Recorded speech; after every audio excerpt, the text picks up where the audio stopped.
Hi friends केमन आছেন सबाई हानी friend channel एक नतून ब्लगे आपनादेर स्वागत।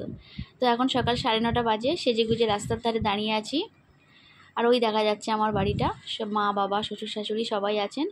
आजके आमी चेन्नई चले जाच्छी, तो तार जन्य रास्तार धारे दाड़िये आछि अटो धरे आमार काछेर रेलवे स्टेशन मसलंदपुरे आमी चले যাব।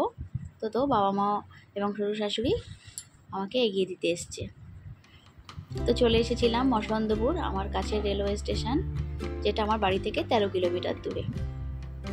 तो बाबा भाई दुजोनेई जाच्छे आमाके छाड़ते। बाबा এই প্রথমবার আমাকে ছাড়তে যাচ্ছে, কেননা গরমে এসেছিলাম তো আমি আর প্রমিতা। তো বাবার জামাই তো আর আসেনি, তো একটু আম নিয়ে যাওয়ার জন্য ভাই বলল তো ট্রলি ব্যাগ আছে আরও কিছু লাগেজ আছে, সেগুলো নিয়ে একা পারবো না, বাবাকেও নিয়ে যাও যদি আমগুলো নিয়ে যাওয়ার জন্য। তো বন্ধুরা লাগেজ আমার কাছে অনেকগুলোই ছিল, তার জন্য আমি শিয়ালদা থেকে এসে একটা ওলা বুক করে নিয়েছিলাম। ওইভাবে আমি বাসে করে আর যাইনি, ওখান থেকে আমার ওলা বুক করে আমি সাঁতরাগাছি চলে যাচ্ছিলাম। তো একটুখানি জ্যামও ছিল, একটুখানি মতো মিনিট 2-3।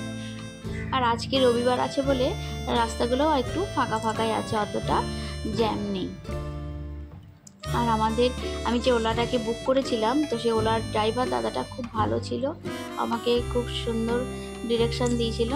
আমাকে শিয়ালদা থেকে বলেছিল যে একটুখানি এই দিকটাতে এসে দাঁড়াতে, আমি যদি ওই দিকটাতে তোমাকে পিক আপ করি তাহলে ওইখান থেকে কিন্তু পার্কিং চার্জটা ওরা নিয়ে নেবে, ওই জন্য একটু এগিয়ে আসতে। তো আমি একটু এগিয়ে গেছিলাম, তো সেখান থেকে আর আমার পার্কিং চার্জটা আর লাগলো না। আর শিয়ালদা থেকে সাঁতরাগাছি যেতে যদি আমি বাসে করে যেতাম তাহলে প্রায় আমার 50 মিনিট মতো সময় লেগে যেত। তো যেহেতু আমি ওলা করে যাচ্ছি, তো সেখানে বিশেষ সময় লাগবে না, খুব অল্প সময়ের মধ্যেই আমি পৌঁছে যাব। আর ওখানে গিয়েই একটু দুপুরের খাওয়া দাওয়াটা ওখানেই করে নেব। তো প্রায় চলে এসেছি বিদ্যাসাগর সেতুর ওখানে। খুব ভালো লাগছিল এখান থেকে দেখতে, বেশ সুন্দর লাগছে বিদ্যাসাগর সেতুটাকে।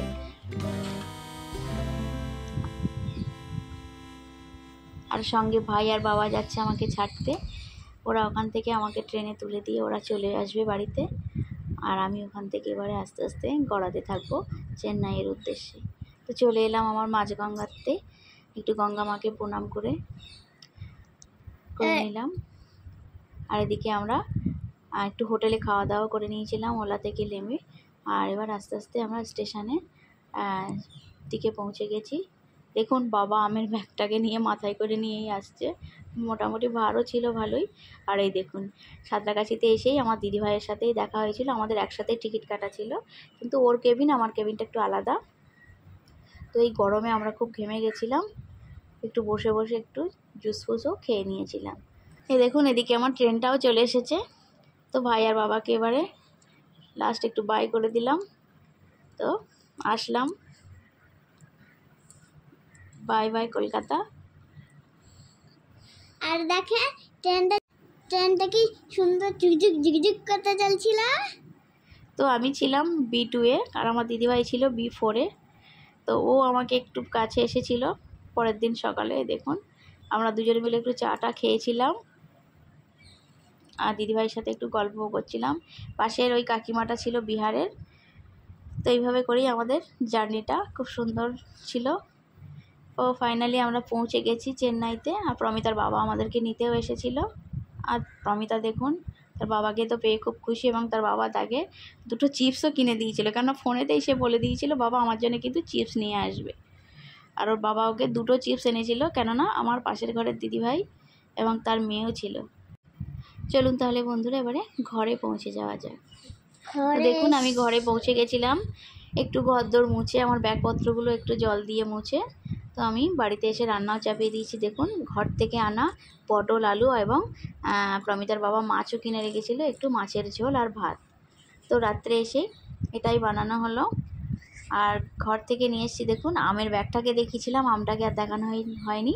এই ছিল আম, আর ওদিকে ওই ব্যাগটাতে আছে পটল। আর এই ব্যাগগুলো এখন আর খোলার সময় নেই, কোনো রকম একটু খাওয়া দাওয়া করে রেস্ট করব। তো বন্ধুরা ব্লগটি আজকের আমি এখানেই শেষ করব, খুব ক্লান্ত হয়ে গেছি। আজকের মতো আসি, টাটা।